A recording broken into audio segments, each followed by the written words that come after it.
समजले. सगळ्या टीचरला माझ्याकडून महिला दिनाच्या खूप खूप शुभेच्छा आणि आलेल्या माझ्या सगळ्या मैत्रिणींना मी शुभेच्छा देते आणि आपल्या कार्यक्रमाला सुरुवात करते. आपल्या शाळेचं नाव आणि आपल्या शाळेचं नाव आणि आपल्या शाळेचे विद्यार्थी म्हणजे आपलं एक नातं हे खूप गोड नातं आहे. एक आई आणि बाळ जे म्हणतो आपण, आई जन्म देते पण सर्व संस्कार आणि घडवणारी जो आपण म्हणतो की मातीचा पुतळा जेव्हा घडवतो तर ती घडवणारी म्हणजे आपल्या शाळेतली शिक्षिका असते. त्याचप्रमाणे आपण जे शाळेमध्ये आपल्या मुलांना आपण जे शिक्षण देतो, आपण त्या शाळेमध्ये ॲडमिशन केलेलं आहे, त्या शाळेचं नाव आपल्याला मोठं करायचं आहे. आणि नक्कीच ही मुलं त्या शाळेमध्ये जी आहेत, शाळेचं नावच आहे असं की अष्टपैलू, त्या अष्टपैलू नावातच सगळं आलेलं आहे आणि त्या शाळेचं नाव रोशन करणारच आहे, यात काही वादच नाही. आणि या शाळेच्या छोट्या गोष्टींपासून एक दिवशी शाळा खूप मोठ्या आणि नामवंत आपण मुलांना जेव्हा घडवतो, छोट्या मुलांना आपण ज्या वेळेला म्हणतो की संस्कार हे लहान वयात लागतात आणि अगदीच खरं आहे, लहान वयात जरी संस्कार लागतात पण आपण पालकांनी आपण योग्य निर्णय घ्यायला हे खूप शिक्षण इम्पॉर्टंट नाही पण संस्कार खूप महत्वाचे आहेत.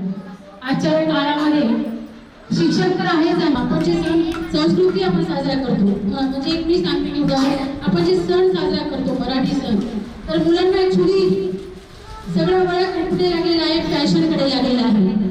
तर त्यांना जे फॅशन गोष्टी माहिती आहेत, क्रिसमस वगैरे माहिती आहे, पण त्या क्रिसमस पेक्षाही मला असं वाटतं की शिवजयंती महत्वाची आहे. बरोबर आहे ना महिन्यानं? तर मुलांना आपण आपल्या हिंदूकडे वळवायचं आहे. आपण आपले हिंदूचे जे सण आहेत, आपण हिंदू आहोत हे मुलांना त्यांच्या मनामध्ये फासून दिलं पाहिजे. आणि आपण जे शाळेमध्ये टाकलो आहोत त्या शाळेबद्दल मी स्वतः या शाळेमध्ये 15-20 वर्ष काम केलेलं आहे आणि ह्या अनिता टीचर आणि पवार टीचर या दोघांच्या सानिध्यामध्ये मी भरपूर काही शिकलेली आहे आणि आता पुढेही शिकतच आलेली आहे. जेवढं शिकले तेवढं कमीच आहे. त्यांच्या दोघांच्या शिक्षणाचा मसाला घेताना अगदी आपण स्वतः कमी पडतो. म्हणून तुम्ही सुद्धा जो निर्णय घेतला तुमच्या मुलांना या शाळेमध्ये टाकून तो अगदीच कलाही महत्वाची आहे. तर सगळ्या मुलांमध्ये कलाही असलीच पाहिजे. कुठल्या कुठल्या क्षेत्रामध्ये आज कोण नामवंत होणार आहे आपल्यालाही माहिती नाही. त्याचप्रमाणे मी पुन्हा एकदा थोडंसं माझा कार्यक्रम म्हणजे आम्ही काय उत्तर देणार आहे, काही थोडंसं एनर्जी दिलं तर मला थोडंसं जास्त एनर्जी आहे ना. यस आपल्या लक्षामध्ये पुरवले म्हणून मी आहे. या सगळ्या गोष्टींपासून छान निवांत थोडेसे लांब ठेवा ऐका थोड्याशा मिनिटासाठी आणि थोडंसं छान एन्जॉय करूया. आणि लक्षात चला बच्चे कंपनीनं मी एका थोडी साईड आहे.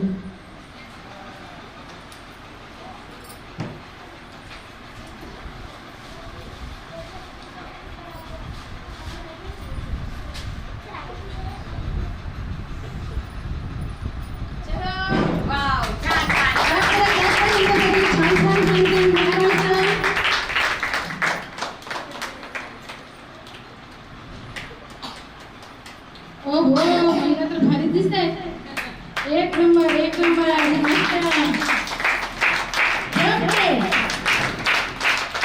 सगळी छान काम करा. त्यांच्यासाठी चेहरा करा.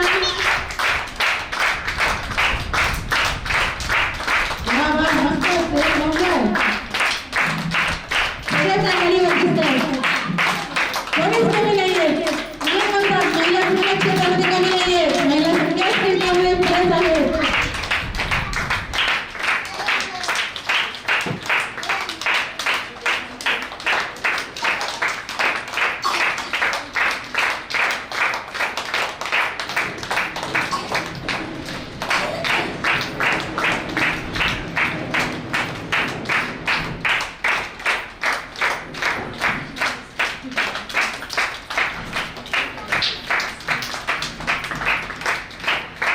वा मस्त गेम तर छान चालू आहे.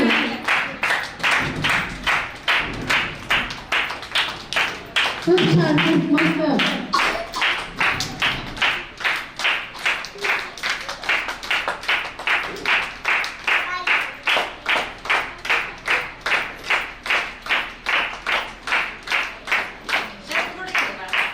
सगळ्या चांगली आहेत. आता तुम्हाला 10 मिनिटं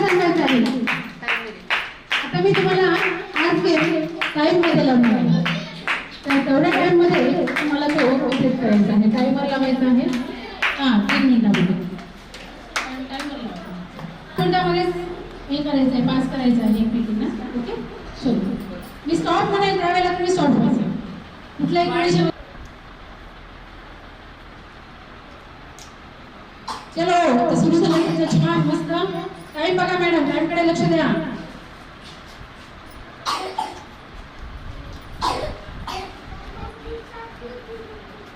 जमके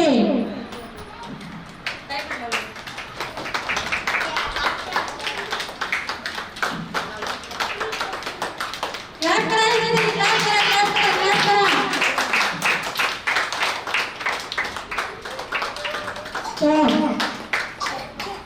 स्टॉप थोडं फास्ट करायचं तुम्हाला, खूप तुम्ही स्लो जाताय.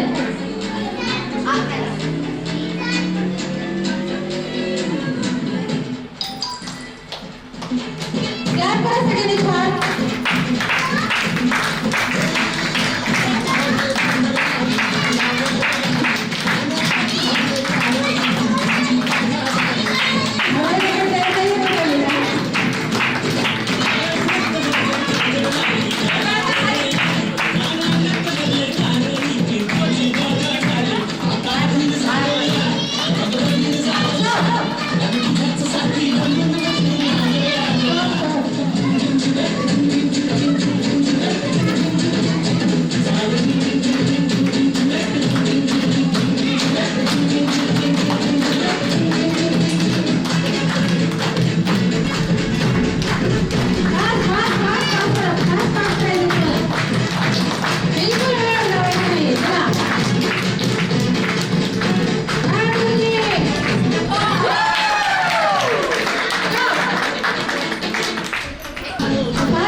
तुमच्यापेक्षा मी जास्त हुशार आहे.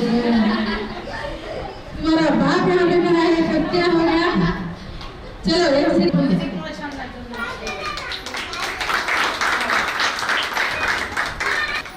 आणि गेम साठी तुमच्या मंडळी तयार आहे. ओके आणि सगळे बच्चे थोडं वरचे कपडे बाजूला व्हा जरा. मॅडम तुम्ही मध्ये येऊ नका. पवार टीचर थोडं मध्ये सांगा. बस बस तुम्हाला थोडं सफिशियंट होईल मला तुम्ही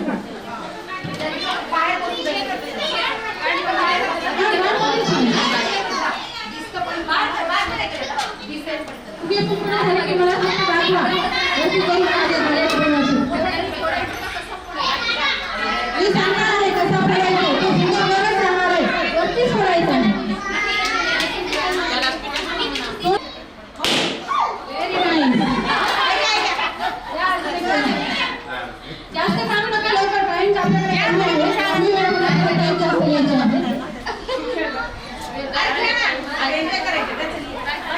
आणि सगळ्यांनी आपला आपला फुगा वरतीच ठेवायचा आहे.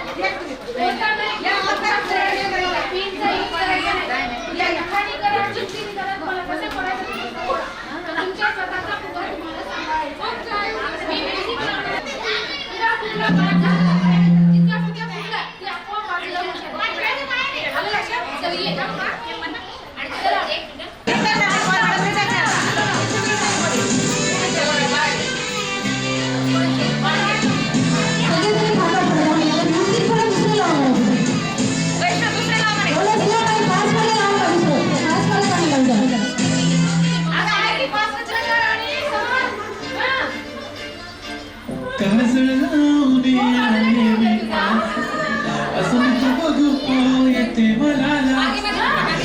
शृंगार आज गावतला असाच दिसत मी बाहेर जाऊन अप्सरा मी खास नकरा कुठे निघाली घालत साल जळगणारे पागल करते तुझे मोर निशिचाल गुलाबी साडी आणि लाली लाल लाल दिसते मी बाहेर माझा फोटो माझा गुलाबी साडी आणि लाली लाल लाल दिसते मी बाहेर माझा फोटो माझा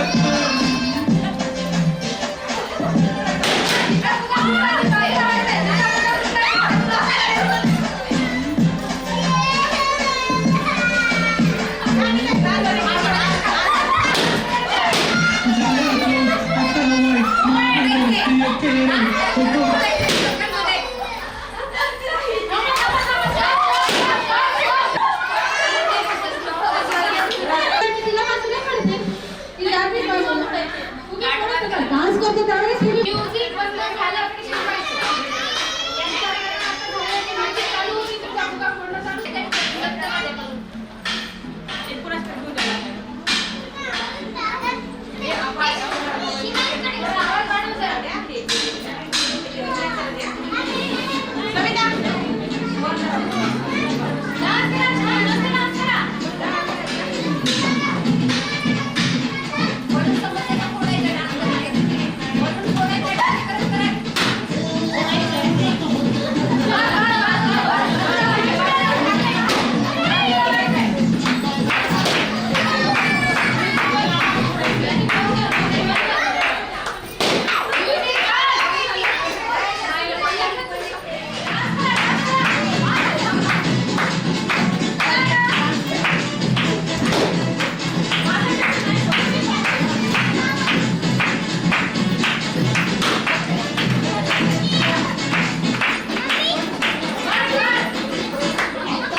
विद्याताईला पण द्या गिफ्ट चला.